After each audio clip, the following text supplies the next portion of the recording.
Hola Miguel, ¿cómo estás? Buenas tardes, Esteban. Un gusto saludarte. Bienvenido, bueno, estamos en vivo. Bueno, te doy la bienvenida a este taller que hemos llamado Vida familiar en tiempos de aislamiento. Y me gusta llamarlo taller porque en los talleres se construye, ¿verdad? Y efectivamente este espacio es para construir una experiencia, para hablar con las familias, para hablar un poquito de psicoanálisis también con la gente que no está familiarizado con la teoría. Entonces te doy la bienvenida mientras la gente se va conectando. Eh, Antes de presentarte formalmente, tú alguna vez nos acompañaste en Surcos. Estuviste en Surcos en el 2018, si mal no estoy. Eh, Hicimos un taller, hicimos una supervisión también con colegas que fuimos hasta el hotel donde tú te quedabas. No sé si nos comentas un poquito de tu experiencia, de tu recorrido por el psicoanálisis, mientras la gente se va conectando y después te presento formalmente, ¿te parece? Muy bien. Bueno, ante todo, un gusto estar conversando contigo. Efectivamente, tuvimos la oportunidad de encontrarnos en Bogotá en dos oportunidades. En una, organizando un taller en Surcos que fue sobre psicoanálisis aplicado a la infancia. Un taller en el cual participaron profesionales, pero también padres, según recuerdo, Padres. Ujú. de los niños y niñas que estaban concurriendo a la institución. Y luego efectivamente tuvimos una reunión en el Hotel San Pablo, donde estuvimos supervisando un par de casos contigo, con una psiquiatra, una psicopedagoga y con una psicóloga, si mal no recuerdo. Bueno, te presento formalmente entonces a las personas que nos están viendo. Les presento a Miguel Jorge Lares. Él es colega psicólogo graduado de la Universidad de Buenos Aires, de la UBA, y es dedicado a la práctica y a la transmisión del psicoanálisis desde hace mucho tiempo. Autor de varios libros, ¿sí o no? Aquí justamente tengo a mi mano yo dos libros que él escribe sobre el trabajo que recibió y que llevó por mucho tiempo con Jorge Fuckelman, incluso un libro también que se edita junto con el Círculo pues, del Caribe, en donde son unas charlas de Fuckelman sobre el trabajo con niños y el juego. Justamente como ya lo dijo Miguel, él nos acompañó en Surcos, estuvo hablando con algunos padres de familia, con algunos profesionales y después tomamos supervisiones con él, también una supervisión con otros colegas, porque la supervisión es un trabajo muy importante en nuestra práctica clínica. Es decir, ir a cuestionarnos y a preguntarnos sobre lo que hacemos y los actos que nosotros llevamos. Entonces, ese día contamos con el apoyo de Miguel y que fue una experiencia muy enriquecedora para todos. Bueno, Miguel, entonces vamos a lo que venimos, ¿no? Vamos. Bueno, ya que venimos, le agradezco nuevamente a la persona que nos escribe esta carta. Como siempre, lo hago con todas las personas que nos han escrito. Eh, el invitado principal del taller es la carta. Sin carta no podría haber taller, digámoslo así, ¿sí o no? Y es efectivamente por la situación que las familias nos van comentando, que las familias nos van transmitiendo, que hemos podido sostener este tipo de experiencias. Entonces voy a leer la carta que es una carta muy actual, demasiado, digámoslo así, y relata episodios que están aconteciendo en este momento en muchos hogares posiblemente. Entonces nos dice, cordial saludo. Me comunico con ustedes porque hace poco fue diagnosticado positivo para COVID. No ha sido una noticia fácil de asumir por todo eso que uno escucha en la televisión, pero he tratado de mantener la calma porque mis dos hijos se han visto muy afectados. Solo uno de ellos salió positivo también, el mayor, quien tiene 12 años, quien desde que se enteró afirma, abre comillas, que no se quiere morir, cierra comillas. Yo tampoco lo quiero, pero no sé si esto nos mate a los dos. Mi otro hijo, 8 años, llora mucho. Dice, abre comillas, no se quiere quedar sin papá y sin hermano, cierra comillas. Tanto mi hijo mayor y yo guardamos aislamiento al interior de nuestro mismo hogar. De fondo escucho a mi hijo, quien se acerca a nuestra puerta y nos habla. Su madre lo regaña y le dice que no se acerque, que se va a enfermar. Yo le hablo desde adentro. Me duele más esa situación que la misma enfermedad. Trato de calmar tanto al que está conmigo como al que se quedó afuera. En ese cuarto que estamos tiene 2 camas. Cada uno duerme en su espacio. Y me he encargado que él pueda tener contacto con sus compañeros. Serán 15 días los que tenemos que estar así. Eso dicen los médicos. Así que él tiene su computador, sus juegos, hasta compartimos los juegos. Los días se nos hacen muy largos, pues estoy incapacitado de mi trabajo. Soy ingeniero y coordino una obra, no puedo asistir a trabajar, cosa que ya hacía hace un mes. ¿Qué hacer ante esto? Nunca pensé que nos iba a pasar. Esas cosas siempre le pasan a otros. Pero en esta ocasión nos tocó. Quiero asegurarle a mis hijos que ninguno morirá, pero ni yo creo eso. Tengo miedo también. Conocí esta propuesta porque mi esposa, quien tiene amigos psicólogos, me lo recomendó. Ella también está preocupada. Por eso me animé a escribir. ¿Ya han trabajado ustedes con pacientes así? ¿Qué hacer? ¿Cómo explicarle a mis hijos que todo va a estar bien? Gracias. Esa es la carta que nos hace llegar un padre de familia. Recordemos que no daremos nombres, todo es anónimo, como siempre se ha manejado en el programa, y le vuelvo a agradecer por la carta y la situación que nos comenta. Miguel, ¿qué encuentras ahí? ¿Qué podemos hablar sobre este tema? Ante todo, le hacemos llegar a este papá nuestros deseos de pronta recuperación, tanto para él como para su hijo de 12 años, y bueno, también nuestros deseos de bienestar para esa familia que se encuentra en esta situación tan difícil y compleja. Y le agradecemos que se hayan comunicado con nosotros. Efectivamente, estamos ante una situación que ha impactado en la trama familiar, como es la pandemia. Y ha impactado por diversos motivos. No solo por, bueno, tratarse de una situación sobre la cual la ciencia todavía no ha dado respuesta. En ese camino se está. Deseamos también que prontamente haya un recurso para poder hacer frente a este virus. Y por otra parte, esto también ha tenido como consecuencia necesaria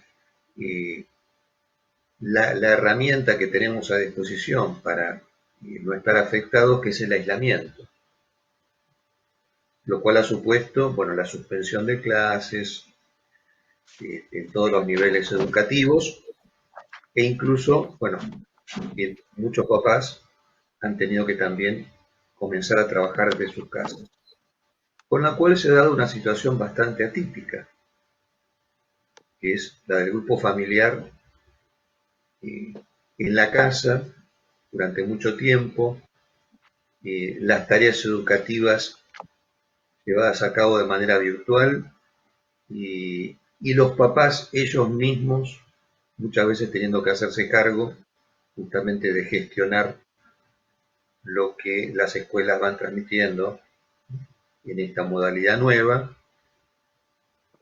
Y esto nos hace pensar que efectivamente sobre los padres de hijos pequeños, de hijos sobre todo en edad escolar, han recaído una serie de exigencias muy importantes.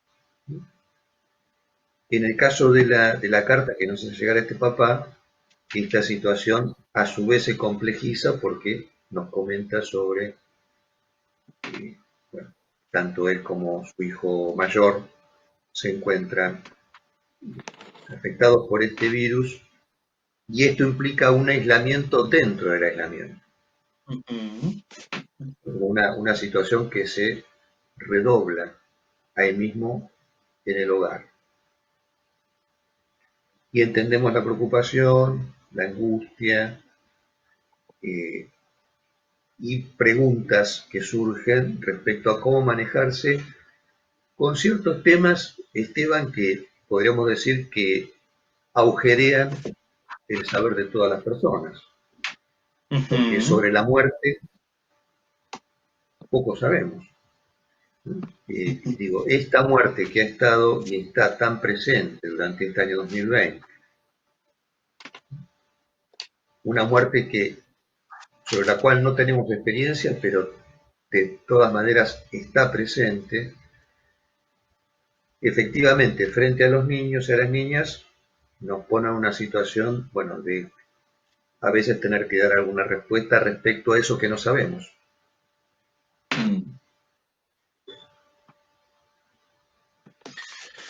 Sobre la muerte poco sabemos, dices tú. Y eso efectivamente es una frase que me parece importante resaltarla, porque no se trata tampoco como de encontrar respuesta a ello, sino más bien cómo sostenerse ahí a pesar de que poco sabemos de eso. Que ese yo que veo que es el intento de este padre, ¿no? Que es lo que él lanza, porque él también dice duda, arriba dice dudo de que esto nos mate a los dos, pero abajo también dice, bueno, pues dudo, no sé qué va a pasar. Esa incertidumbre que muestra ese no saber, efectivamente, cómo se juega en la trama familiar.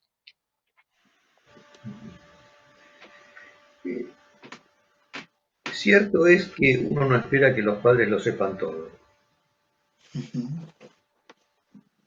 De hecho, podríamos pensar incluso que la función parental, eh, tal como vos lo has sugerido, se sostiene justamente en no saber y cómo los papás o aquellos que están encarnando la función parental se arreglan sosteniendo lo que no saben.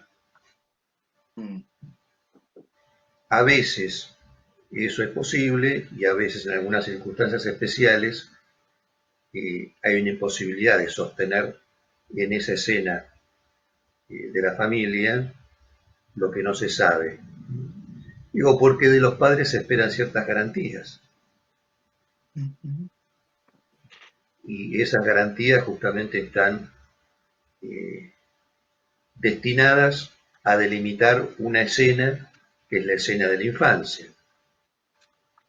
Seguramente vos recordarás, Esteban, que cuando conversamos en varias oportunidades sobre la noción de infancia, que por un lado uno podría decir es una noción que es de sentido común,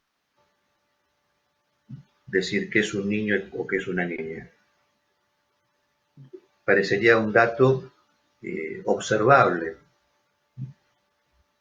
que no está sujeto a discusión. Sin embargo, a nosotros que estamos en esta actividad dedicada a la infancia, justamente en una situación tan extraordinaria como esta, nos toca salir del asombro, de la perplejidad, de la sorpresa y ofrecer una reflexión respecto de esto. Y sobre esta reflexión me parece que nosotros podemos aportar una idea de qué significa ser niño o ser niña.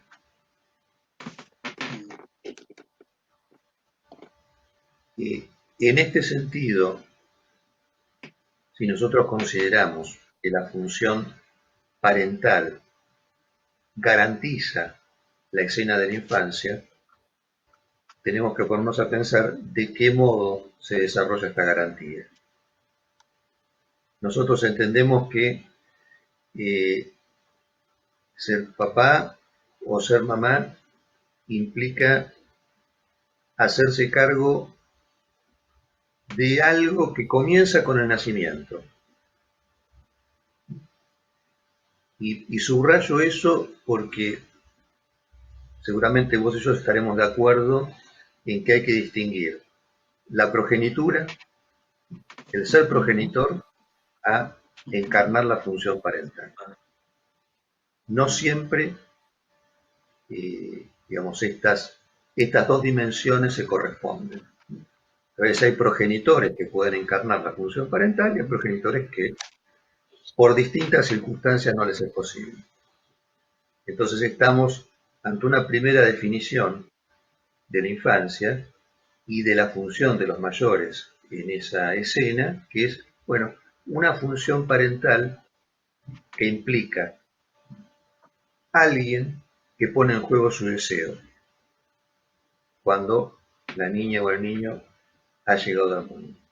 Y la importancia que tiene justamente que ese deseo que se pone en juego no sea anónimo.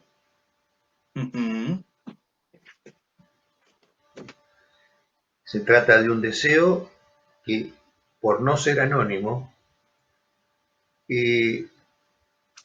pone en juego una voz y una mirada particular.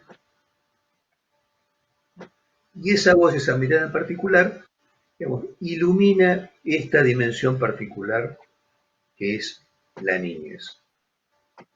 ¿De qué modo la ilumina? Bueno, haciéndose cargo, digamos, de una barrera, un espejo, una pantalla que delimita dos campos. Justamente el campo donde nosotros podemos ubicar lo que es un juego y con el juego la infancia, y otro campo que corresponde a lo que los mayores sostienen que es la verdad. Y la verdad en este caso, ¿con qué está conectado? Justamente está conectado con dos temáticas que nosotros esperamos que no avancen sobre la escena del juego, sino que se queden del lado de los mayores.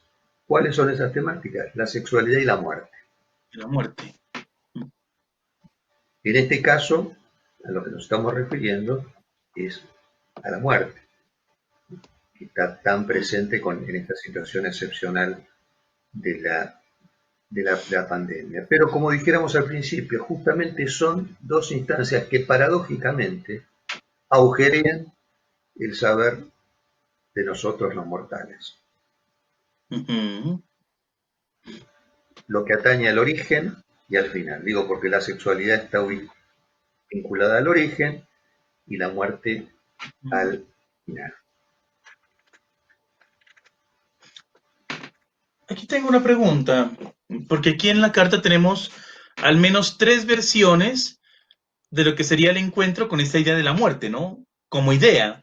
En tanto la pandemia y en tanto el COVID, lo que ha revelado, por así decirlo, sería la tan temerosa mortalidad del hombre, humana. Pero aquí tenemos al menos 3 versiones de ese encuentro. Una de un chiquito de 8 años, una de un muchacho de 12 y una de un adulto, que es el padre. Es decir, la muerte se podría decir como presencia, que hace presencia en esa casa, podríamos tener acceso al menos a 3 formas de responder a ella. El adulto, el chico que está entrando a la adolescencia, la pubertad, y el niño. ¿Cómo se juega eso en estos momentos distintos de enfrentarse a esto? Cuando te escuchaba, recordaba eso que decía Freud en algún pasaje de su obra respecto a las 3 fuentes de sufrimiento con las cuales tenemos que confrontarnos las personas y que no podemos controlar totalmente, que son la naturaleza, la declinación del propio cuerpo y los otros, las 3 fuentes de sufrimiento. Recién cuando te escuchaba pensaba que en este caso de la pandemia, pareciera que esas 3 fuentes coinciden como causa de sufrimiento y cuestionando la posibilidad de controlar esa afección. Digo, porque tenemos a la naturaleza, en el virus mismo, tenemos a la declinación del propio cuerpo, donde, como vos bien sugerías recién, se pone de manifiesto la fragilidad, nuestra fragilidad, una fragilidad que no la tenemos todo el tiempo presente. Es menester recordarlo eso. Digo, hay algo en nosotros que se opone, en general, a tomar contacto con la fragilidad. Digo, porque si estuviéramos con la idea permanente de fragilidad, me parece que sería muy complicado vivir. En algunas circunstancias se nos hace patente, esa fragilidad del cuerpo. Y los otros, que en este caso, lamentablemente, justamente han pasado a ser una fuente de riesgo, como una ocasión para el peligro, lo cual es lamentable. Quiero decir, porque es lo que conduce, bueno, a la tendencia a aislarse, a no tomar contacto, a que ciertas prácticas sociales familiares queden limitadas, acotadas o anuladas. Y respecto a lo que decías de que efectivamente en este caso tenemos tres dimensiones puestas en juego en esto que comenta papá en su carta, que son la infancia, la vida adulta y la adolescencia, me parece interesante hacer ese recorte. Respecto a la infancia y la posición sobre la muerte, yo quisiera recordar una anécdota de la Ciudad de México luego del terremoto del 2017. Y ahí tenemos también la naturaleza haciéndose presente de manera irruptiva, sin aviso, y generando susto, angustia, desesperación y consecuencias dañosas para las personas. Vos sabés, Esteban, que yo estaba en Colombia cuando fue ese terremoto. Una noche, bueno, me desperté a la madrugada y miré el teléfono y ahí empecé a observar mensajes de compañeros y compañeras de México donde estaban reportándose sobre lo ocurrido. Bueno, ese mismo año, desde Colombia fui hasta México. Habían pasado un mes del terremoto. Y tuve oportunidad de tomar contacto con amigos, con amigas de allí que me contaron la experiencia, no solo con amigos y amigas, sino también con gente taxista. Me interesaba escuchar cuál había sido la experiencia, ¿no? Tan complicada, porque además ese terremoto tuvo una particularidad, y es que ocurrió el mismo día que se conmemoraba el terremoto de 1985. Y en la ciudad habían hecho un simulacro durante la mañana,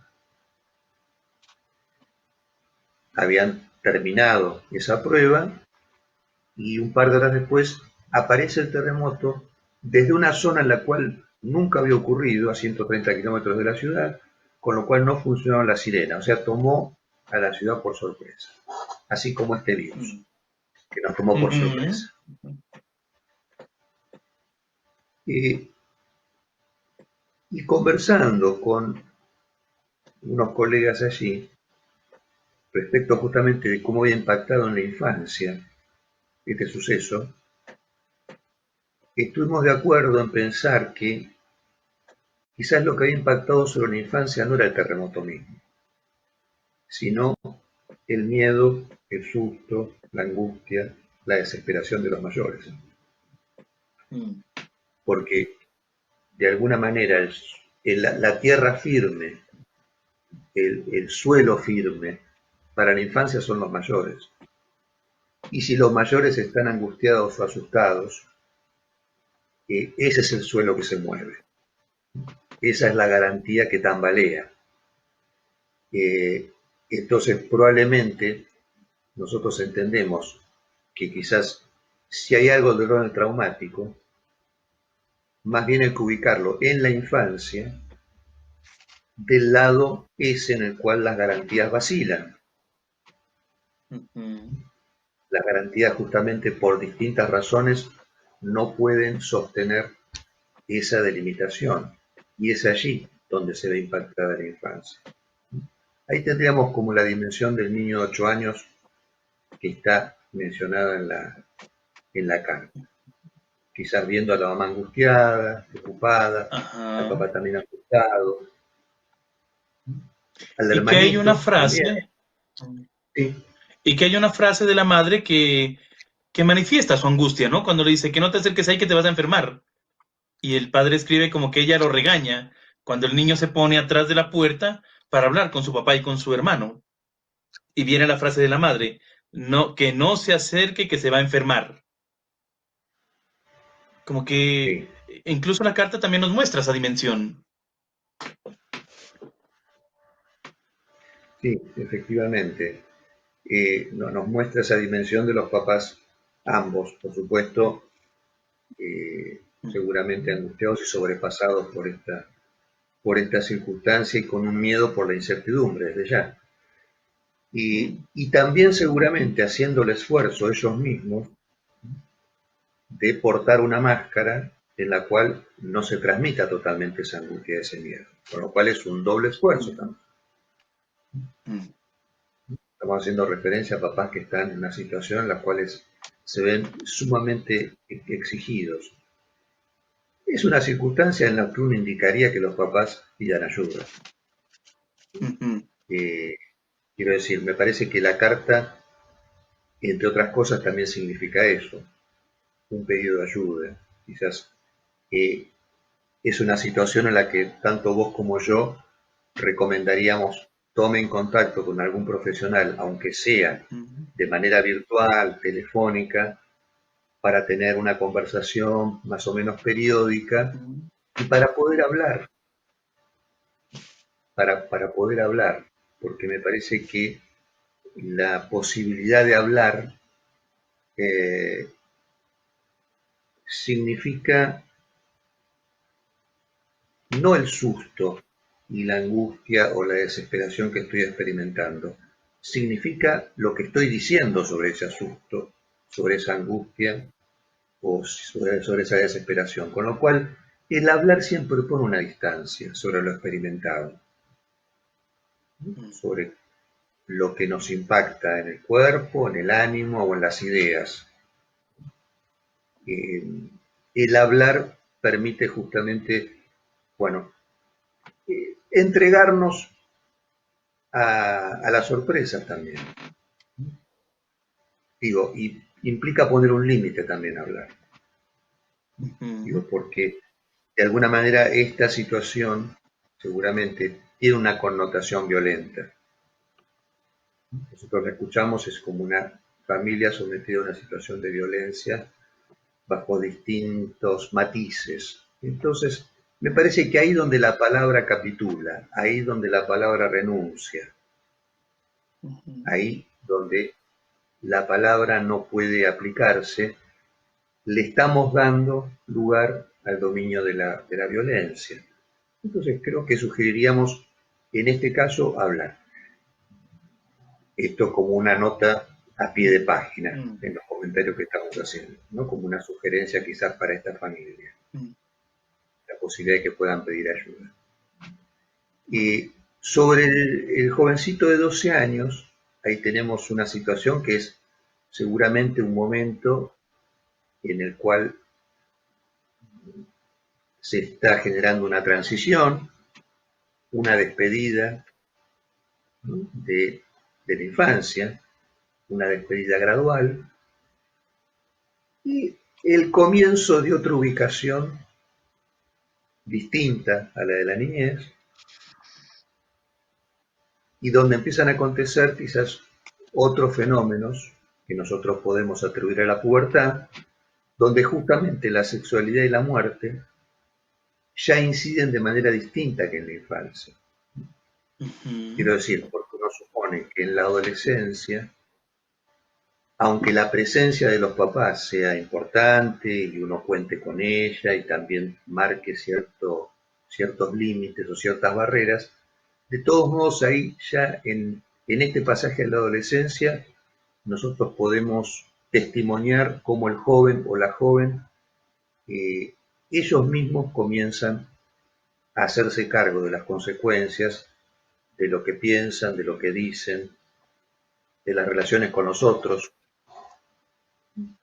Y entonces ahí estaríamos en una situación quizás diferente. De alguna manera es un momento en el cual también hay ciertas pruebas que se ponen en juego, ciertos ritos de iniciación, bueno, si un pasaje que está caracterizado por un antes y un después, no sé así como es ese mundo de la infancia, ese mundo quizás subsumido bajo el amor parental, empieza a dar paso a otro mundo distinto. Quizás para este jovencito de 12 años, este momento, cuando pase, va a quedar inscrito como un momento particular vinculado a este pasaje, a la adolescencia, donde estuvo acompañado por su padre, no estuvo solo. Y ahí tenemos algo quizás para valorar, y es que, bueno, no es que el papá o el niño están aislados en una unidad de salud sin poder contactar con sus seres queridos. Bueno, en este caso la situación es difícil, seguramente muy exigida, sobrecargado, pero al menos la familia está reunida. Y por lo que nos comentan en la carta, al parecer, bueno, están en una situación de prevención. No me pareció entender que la salud estaba agravada, están como en una etapa de incertidumbre, pero hay que valorar, por otra parte, que la familia, aunque esté separada por una puerta, que están allí y pueden escucharse. Digo esto vinculándolo con lo que decía respecto al anonimato, ¿no?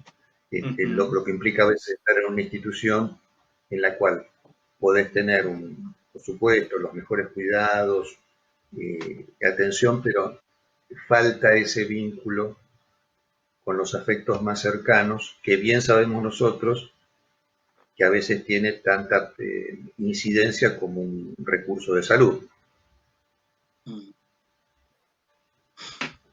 Tú tocas un tema bien importante, y lo cierras con esto del anonimato, que retomas, porque cuando venías hablando del bebé, de lo que sostiene al bebé, es un deseo no anónimo, decías. Es decir, alguien que le ponga el cuerpo, el nombre al deseo, digámoslo así, ¿sí o no? Y efectivamente se retorna ese anonimato de la institución de salud, que a veces se lo encuentra y que lo hemos visto en este momento, eh, eh, que se podría decir único en el mundo en los últimos 50 años, en los últimos 100 años, hasta antes de la última pandemia que fue en el 1920, pero que ahorita estamos viviendo algo inédito. Y efectivamente se ha vivido ese anonimato en los hospitales y que en esta casa lo que encontramos es que la separación que hay es una puerta. Y tú también tocabas un punto importante que está muy de la mano con ese anonimato, y es ese velo también que hay sobre la muerte. Tú decías algo muy importante, es decir, en eso no andamos pensando siempre. Y por nuestro bien, qué bueno que no andemos pensando siempre. Porque si no, efectivamente, la vida sería más difícil aún. Y a mí se me viene una frase de Freud que dice en 1930, en Malestar en la Cultura, y Freud dice, la vida como nos fue dada es muy difícil para vivirla. Y habrá que aceptar de vez en cuando tener una que otra muleta, dice Freud. ¿Sí o no? Porque la vida de por sí es difícil. Y sería más difícil si no tuviésemos ese velito que nos ayuda, digámoslo así, a olvidarnos un poco de la muerte, que el COVID la puso sobre la mesa. Es decir, que somos frágiles, que somos mortales. Y tú decías algo muy importante, decías, el piso firme del niño lo sostiene el adulto. Que habrá que también, y yo me preguntaba, en el adolescente, ¿cómo se juega ese piso firme? Si él también ya está construyéndolo, ¿no? Está en ese paso. Una vez estaba en Oaxaca dando una clase y llegó el momento del conversatorio y una docente levantó la mano y me dijo, mire, ¿sabe que hace poquito falleció la madre de un estudiante mío de 14 años? Y bueno, imagínese una tragedia. Y la verdad es que yo no sabía qué decirle. ¿Qué me puede sugerir usted? Y bueno, dije, efectivamente, Es una tragedia, la muerte de mi mamá, un papá, más en la modernidad que en la antigüedad. Hay que aclarar esto. Digo, porque la constitución de la familia moderna nos ha traído esta matriz familiar más reducida, más recluida sobre sí, menos conectada con la comunidad, donde los rituales han declinado, la conexión con lo sagrado también, de la mano del progreso, del capitalismo y de la ciencia. Nosotros, Esteban, lo hemos charlado, me parece, en alguna ocasión, nos encontramos con este núcleo familiar más reducido en una vida privada y en la que efectivamente, si muere uno de los progenitores, esto constituye una tragedia. Digo esto porque hasta el siglo XVIII la vida familiar tenía otra constitución, era de un orden más comunitario, las personas vivían en una suerte de promiscuidad donde estaban mamá, papá, el abuelo, los tíos, los primos, todos juntos, los animales domésticos, los vecinos, y ahí la función parental circulaba de una manera distinta. Es cierto también que por las condiciones, digamos, quizás precarias en las cuales se vivía en esa época, también los niños nacían y morían pronto, todos los años nacían niños, las madres también morían en los partos, pero por otra parte había una especie de tejido social, se podría decir, más suave en condiciones duras, paradójicamente. Y ahora, digamos, me parece que en este contexto, y estoy dejando de lado aquí otros contextos donde nos encontramos con poblaciones que están en situaciones de extrema pobreza, que replican estas comunidades del siglo XVIII en cuanto a sus condiciones de vida, de inseguridad o digamos, de precariedad. Pero quiero decir, estamos en un contexto donde quizás hay una cierta, un cierto tejido social que está con algunos reaseguros respecto a la salud o al cuidado, pero por otra parte más duro justamente en la vinculación social con la comunidad. No me quiero ir de tu pregunta. Me parece que quizás una dificultad que tenemos actualmente los mayores es el acompañamiento en este tránsito de la infancia a la adolescencia. Quiero decir, quizás justamente porque no tenemos ya los ritos y esas instituciones que en otra época proveían ciertos elementos simbólicos para acompañar ese pasaje, este pasaje queda en manos, digamos, de la conducción de los papás y en un mundo que es muy complejo, que es muy difícil como el actual, frente al cual los mayores mismos se encuentran sorprendidos, porque es un mundo que ha cambiado en poco tiempo, y en esa perplejidad a veces se hace difícil el acompañamiento de ese tránsito de la infancia a la adolescencia. Es un acompañamiento, por eso traía la anécdota, y voy a terminar la anécdota que comentaba de Oaxaca, en el cual está el fracaso puesto en juego. Y así como vos decías, hace falta ponerle cuerpo a un nombre, yo creo que en el pasaje de la niñez a adolescencia hay que ponerle cuerpo al fracaso también. Yo lo que le respondí a esta docente en Oaxaca fue, miren, es una tragedia, efectivamente no hay nada que usted pueda decir o que yo mismo pueda decir que pueda dimensionar, ponerle medida a algo que no lo tiene, como es la pérdida de una madre, Pero lo que hace diferencia es que usted esté ahí presente, poniéndole el cuerpo al fracaso de no saber qué decir. Mm. Más allá de lo que usted después diga, las palabras que emplee en ese momento, me parece que la clave justamente es no sustraer el cuerpo al fracaso, digamos, no sustraer el cuerpo a ese agujero que, como decíamos al principio, está presente con la muerte para nosotros. Es decir, no es tiempo para retirarse. Esa es la expectativa. Ujú, Después cada uno hace lo que puede, ujú. pero digamos que no es un momento para retirarse, desde ya. Así como cuando decimos que frente a la llegada de un niño o una niña al mundo, bueno, hay que ver quiénes se quedan y quiénes se retiran. Ujú, En el caso de la adolescencia, que en muchas culturas también está conceptualizado como renacimiento, ¿no? Muerte y renacimiento la adolescencia. Digo, la muerte ligada justamente a ese niño o esa niña que ya no es, bueno, y el advenimiento de un sujeto que antes no estaba, que genera extrañeza en los papás y en las mamás. Vos seguramente tendrás la experiencia, Esteban, de las ujú. consultas de los padres a veces que están, bueno, particularmente impactados o sorprendidos porque es como si hubiera aparecido un sujeto que no estaba. Y efectivamente, Ujú. estamos en presencia de alguien que antes no estaba.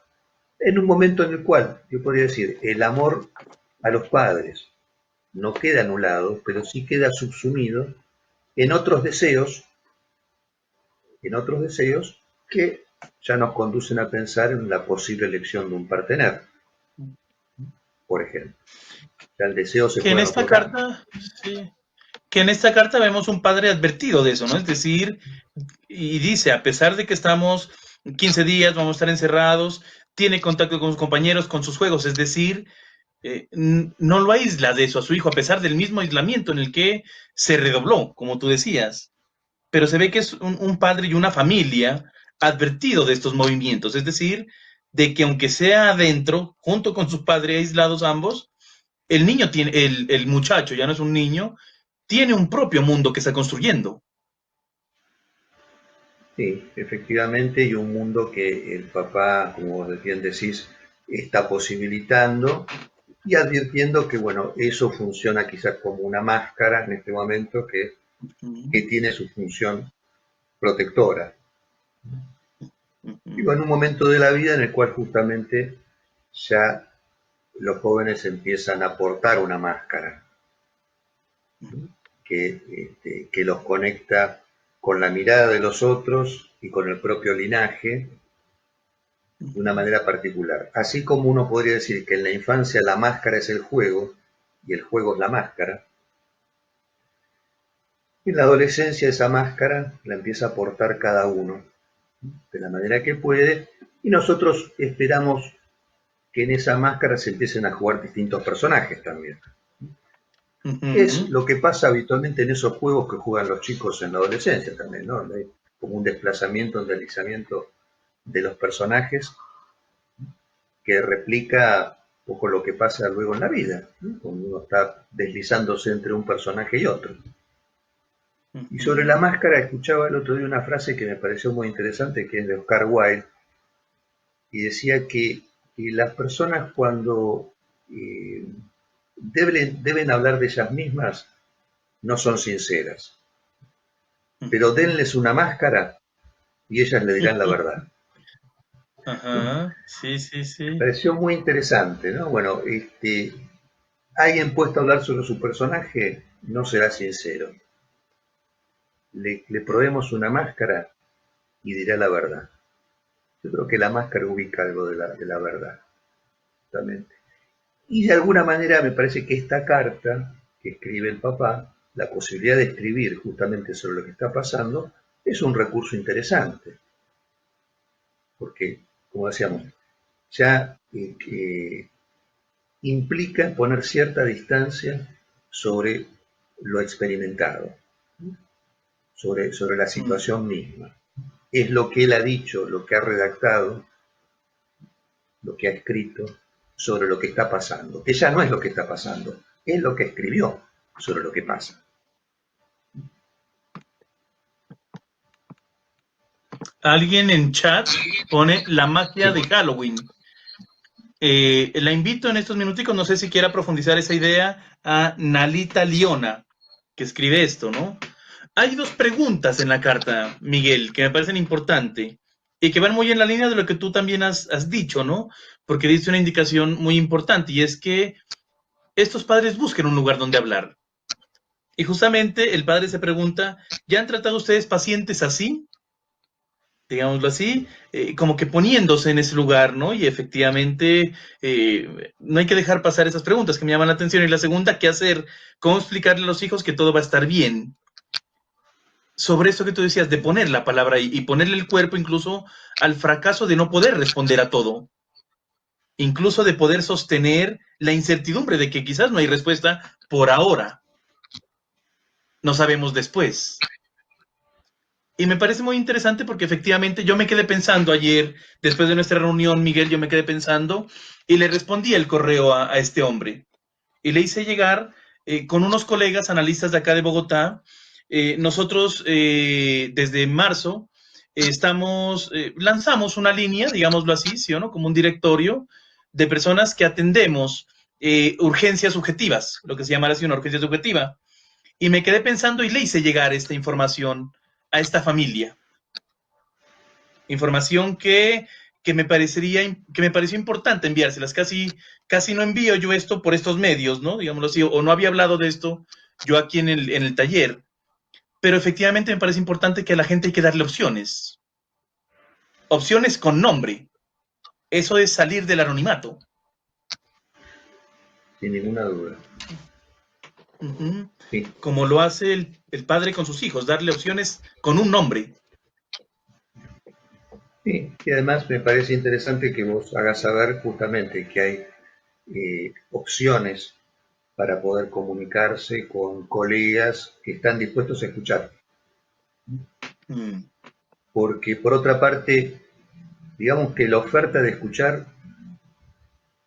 en este sistema, incluso antes de la pandemia, no es una oferta que abunde. Cuando me refiero a escuchar, quiero sobre todo subrayar una escucha en la cual uno justamente se preste a la docta ignorancia, que es una condición para poder escuchar, y a librarse de los prejuicios, que es otra condición. Esta escucha, donde alguien puede sostener lo que no sabe, y fíjate cómo nos remite eso a la función parental también, ¿no? Poder escuchar sosteniendo lo que uno sabe y escuchar librado de los prejuicios, me parece que es lo que puede permitir que se pongan en juego los poderes de la palabra, que son muchos, importantes. Tal vez justamente en este mundo donde muchas veces la ciencia necesariamente toma la palabra, lo que nosotros ahí echamos en menos a veces es justamente esos lugares para escuchar que se van acotando, y donde nadie se dispone y nadie se propone para escuchar. Siendo justamente la escucha algo trascendente, digo, porque está en la base de la constitución de nosotros como sujetos. Quiero decir, nuestros bebés lloran o gritan, y ese grito nunca es un grito, siempre es un llamado, siempre es una demanda, siempre y cuando esté alguien ahí para escuchar, para escucharlo, para interpretar y para improvisar. Porque esta función de la escucha justamente lo que dispone es el campo de la fuerza, aquello que también nos constituye como sujetos. lo impredecible, lo inesperado, la contingencia. Nosotros hemos conversado de manera personal, Esteban, justamente cómo en esta situación, que a todos nos tomó por sorpresa, hemos debido justamente apelar a la creatividad y a la invención. Porque las contingencias siempre están a la vuelta de la esquina. Como vos decías hace un ratito, forma parte de la vida. Luego se verá con qué trama, con qué recursos y con qué estructura uno va atajando lo que viene como contingencia.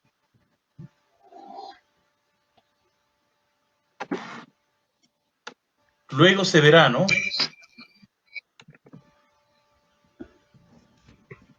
Esto es muy importante. Ya nos quedan 5 minuticos. El tiempo vuela.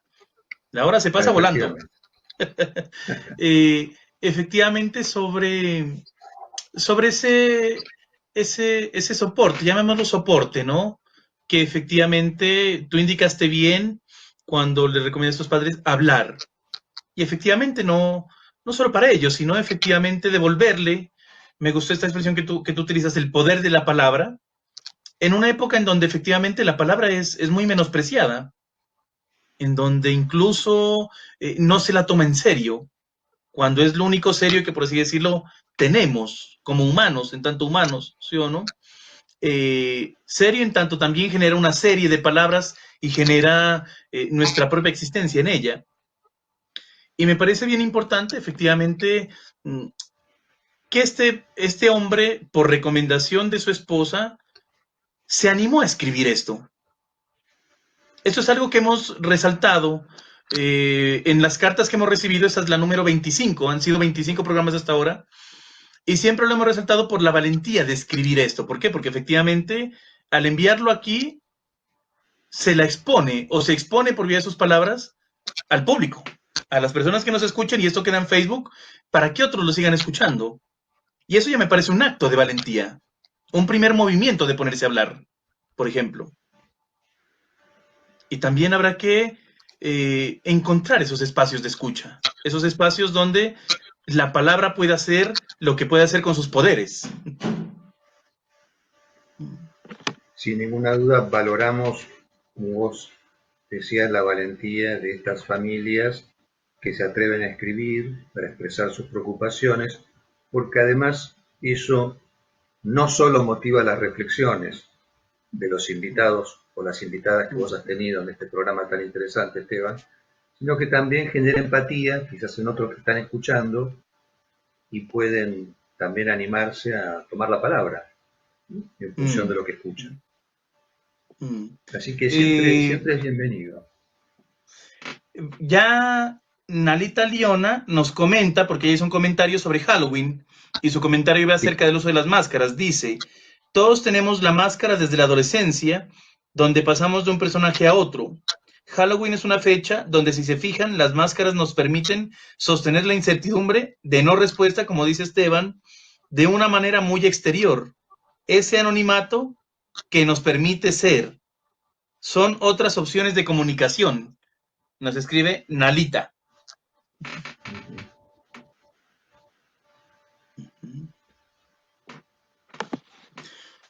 Bueno, Miguel, se nos acabó el tiempo. ¿Quisieras comentar una última cosa? Empezar a despedirnos ya. No, yo quiero agradecerte nuevamente la invitación, Esteban, y además felicitarte por este emprendimiento, por esta propuesta que estás llevando a cabo, porque me parece que también está en el orden de lo que hemos dicho. Un espacio para conversar, un espacio para escuchar, para proponer y para entregarse a la sorpresa. Así que enhorabuena por tu programa, Esteban. Yo te agradezco a ti por aceptar la invitación. Le agradezco a la persona que nos hizo llegar su carta, a las personas que nos estuvieron acompañando. Los invito a seguir escribiendo, a que tomen la palabra, a que se animen a mandarnos sus cartas. Nos vemos el otro martes con nuestro próximo invitado y con una próxima carta. Se los agradezco nuevamente a ti, Miguel, por aceptar este espacio, este lugar, y bueno, por sostener ese trabajo juntos. Como lo decíamos, estuviste en Surcos, y a pesar de que estás en Argentina y yo en Colombia, se sigue trabajando juntos. A pesar de la distancia, estamos cerca. Tal cual. Bueno, entonces te lo agradezco, muchas gracias a todos, y bueno, nos despedimos por hoy. Un gran abrazo, Esteban. Bueno, listo, chao.